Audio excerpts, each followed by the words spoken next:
जायचे। काही लोक तिथेच केळी खायचे व बकरी पुढे साली टाकायचे। बकरी त्या खाऊन फस्त करायची। सुधाकरने स्वतःला 2 केळी घेतली व मित्राला 3 केळी दिली। दोघांनी केळी खाऊन साली बकरी पुढे टाकल्या। बकरीने पटापटा साली खाल्ल्या। सुधाकरने विचारले, केळीवाले, केळ्यांचे पैसे किती द्यायचे? 15 रुपये, केळीवाला म्हणाला। काय, 15 रुपये? सुधाकरचा मित्र आश्चर्याने म्हणाला। आम्ही तर 5 केळी घेतली। त्याचे एवढे पैसे कसे काय झाले? तुम्ही विचारता, भावन करता केळी खाल्ली आणि आता विचारता एवढे पैसे कसे काय झाले म्हणून?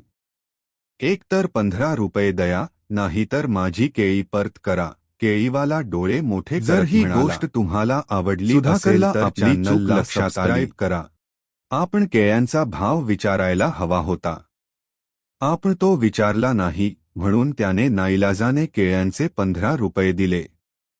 दोघेही दिनकरच्या घरी पोहोचले। दिनकरने त्यांचे स्वागत केले। घरची खुशाली विचारली। गप्पा गोष्टी झाल्या। त्यात सुधाकरने केळीवाल्याची हकीकत सांगितली। ती ऐकून दिनकर हसू लागला व म्हणाला, तुमची चूक तुम्हाला भोवली। त्या चुकीची अद्दल तुम्हाला घडली। तेव्हा सुधाकर म्हणाला, हो, पटलं मला। आता उद्या मीच त्याची कशी गंमत करतो ते पहा।